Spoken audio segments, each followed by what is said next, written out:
round the world. There is so much in that phrase to inspire proud feelings. But where to does the circumnavigation conduct?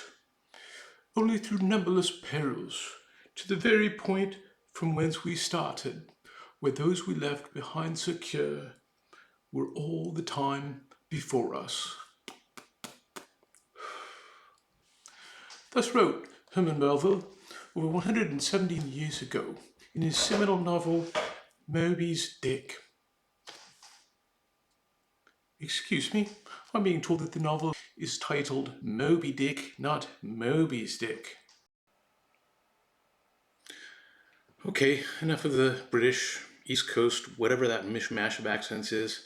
Yeah, I don't actually have a copy of Moby Dick in my otherwise expansive library. This is just a prop. I never actually read Moby Dick. Honestly, I don't really care much for reading, especially long novels. The real Moby Dick is like 800 pages long. Who could slop their way through 800 pages of such boorish gibberish?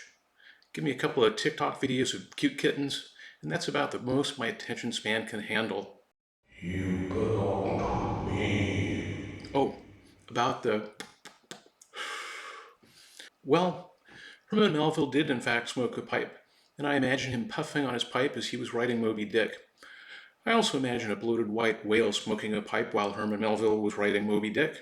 I realize that may sound somewhat odd, but I have a perfectly sound excuse for why I would imagine a bloated white whale smoking a pipe. It's because I have absolutely no control over the crazy that's going on up here day after day after day after day after day. Anyway, I digress. Back when I was a young man reading, or not reading, Moby Dick, I was also dreaming about... Thank you. Yes, I was dreaming about one day owning a boat big enough to live on and sturdy enough to carry me across vast oceans. Well, it took me 50 years to realize my dream, but I finally did it. I got a sailboat. She is a beauty. Her name is Corellian, and she is a 40-foot CNC built on a Wednesday in 1989. You might ask why I make the odd claim that Corellian was built on a Wednesday.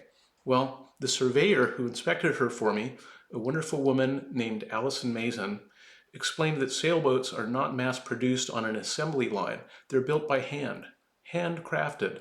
The builders, by Friday, are tired and distracted, thinking of the coming weekend. On Monday, they're hungover from drinking and watching football all day Sunday. By Wednesday, they are in the groove, and that's when they make the best boats. Allison said Corellian is a well-built boat, so she must have been made on a Wednesday. Corellian held up well under a pounding and heavy seas during the trip up, but I'm getting ahead of myself. Corellian's interior includes a galley with top-loading refrigerator, 3-burner stove, oven, sink with hot and cold running water, and she even has a microwave oven and ice maker. She has plenty of storage for food and other sundries, a salon with settees to starboard and port, a propane furnace to keep the boat warm in the winter, navigation station with modern electronics, and head with toilet, sink, and separate shower. She also has a V-berth in the bow and a stateroom in the stern. Corellian was moored at the Tomahawk Bay Marina on the Columbia River outside of Portland, Oregon when I bought her, and I needed to get her up to Seattle. The trip would take us down the Columbia River past Woodland, Kelso, and Cathlamet to Astoria. This leg of the trip would take us 12 hours or more. We would overnight in Astoria and then cross the Columbia Bar, one of the most dangerous bars in the world, and also known as the Graveyard of the Pacific, out into the open ocean. From there, we would head up the coast of Washington State with just one stopover in Westport. We would continue on from Westport up the coast past La Push to Cape Flattery into the Strait of Juan de Fuca, with another stopover in Nia Bay. Finally, on our last leg, we would head east through the busy shipping lanes in the Strait of Juan de Fuca past Port Angeles, as well as Port Townsend, eventually reaching Admiralty Inlet, where we would head south to the Puget Sound and Corellian's new home in Elliott Bay. The trip would require a level of experience and expertise far greater than mine, so I hired a delivery captain to help me bring the boat north. Tim Sanders came highly recommended, so I hired him for the job without a second thought, despite his, well, rather unusual attire. We set off from Tomahawk Bay Marina on Friday, October 27th, 2023 at around 9 a.m. The weather was clear and winds were calm, though it was bitter cold. Our first obstacle was to pass under the I-5 vertical span bridge connecting Oregon and Washington, just a half mile or so from Tomahawk Bay. Depending on water level of the Columbia, clearance ranges from less than 55 feet to a maximum of about 70 feet. Corellian needs 65 feet of clearance to avoid dismasting. To play it safe, you can ask the bridge operator to raise the deck, but in the process you slow your progress and also inconvenience hundreds of cars and trucks with unanticipated wait times of 15 to 20 minutes while the bridge is open. The water level on the bridge indicated we had 69 feet of clearance, so we elected to risk dismasting at the expense of speed and thankfully made it under the I-5 bridge without incident. Not far beyond the I-5 bridge is the Burlington Northern Railroad Bridge with a vertical clearance of only 39 feet. There is, of course, no way we can get past the bridge without it opening, so we were slowed down for 20 minutes or so while we waited to get a swing from the bridge operator. We continued on our way down the Columbia River en route to Astoria. There are some huge ships on the river like this one, Athena. Container ships, tankers, and other large vessels can travel up to 20 knots or more. Corellian only goes around 6.5 knots under power. These big vessels sneak up on you quickly and quietly. You need to keep a keen eye out behind you and to your sides in addition to watching what is ahead of you. The trip to Astoria is about 76 nautical miles from Portland and should take about 12 hours at 6.5 knots without stopping. We were slowed down by the bridge swing in Portland and needed to fuel up in St. Helens. We also encountered tidal currents. Originally, we were not planning on traveling after dark. The sun was setting though, and we were still a long way from Astoria. We had clear skies and were just a day or so shy of a full moon.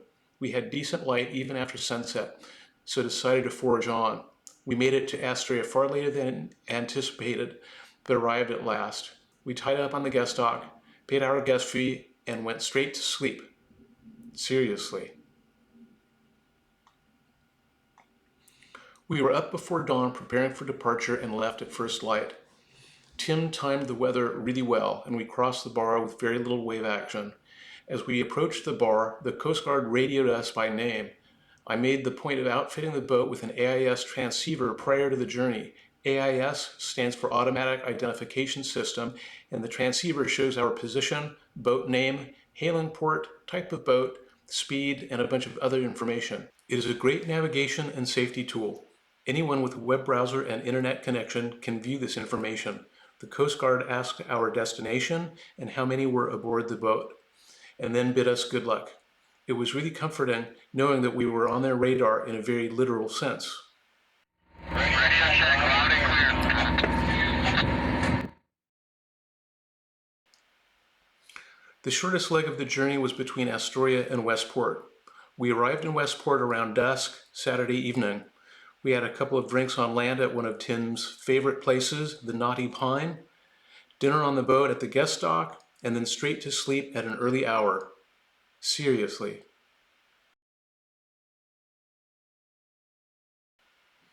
Once again, we were up before dawn and leaving the marina at first light.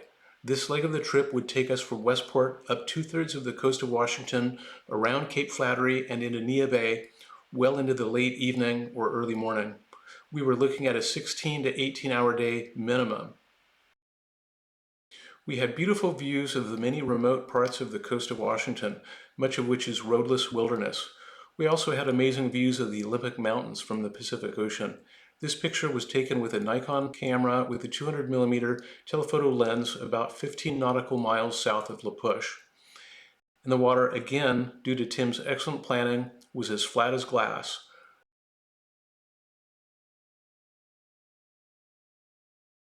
It was still bitter cold.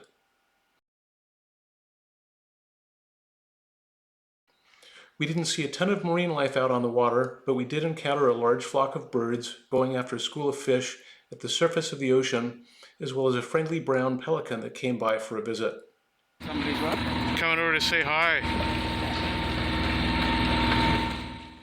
By the time we made it as far as Cape Flattery, it was well after dark, and as soon as we made the turn into the Strait of Juan to Fuca, we were hit by 25 to 30 knot winds coming out of the east.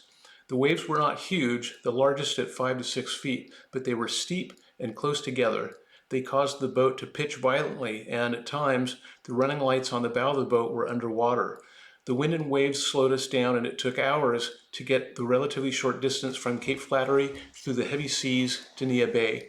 We finally arrived around 5 a.m., a full 22 hours after our departure from Westport. It was late at night, very dark, and rather intense, so unfortunately I didn't have the fortitude to grab my camera and capture any video.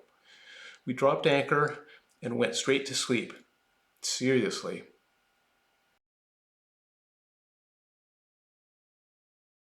We were on a schedule and allowed ourselves a couple hours of sleep before getting up again before dawn and leaving at first light. We headed back out into the strait, and the winds were still coming out of the east at 25 to 30 knots. We had another 10 hours of heavy pounding in big waves.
By the time we were approaching Port Angeles, the winds had died down, but we were well into nightfall. Skies were still clear, though cold, and we wanted to continue to make forward progress.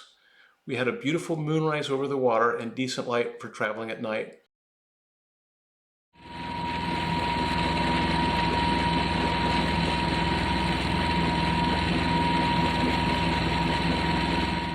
We relied heavily on our electronics, in particular the GPS and AIS systems, as well as radar.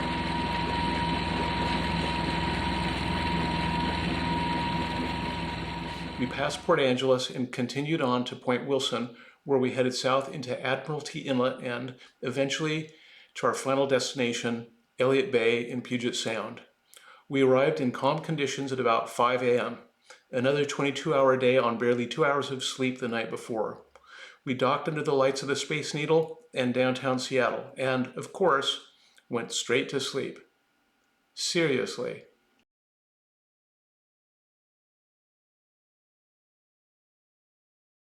So this is the new home of Corellian. It was an amazing journey and a terrific experience. Tim, the delivery captain, doesn't really dress like Captain Sparrow all the time. We arrived in Seattle on October 31st, also known as Halloween, and apparently they take that holiday very seriously where he comes from. We delivered Tim on time to his party in Portland. In the meantime, I am a much more capable and confident sailor from the experience. I may not circumnavigate the globe or chase white whales across vast oceans. We can still have fun on my modest boat, though. And for the record, I did read Moby Dick as a young man. It is one of my favorite novels of all time, and that quote is probably my favorite quote of all time. Come on out and explore the beauty of the vast waters of the Puget Sound with me on my amazing new vessel, Corellian.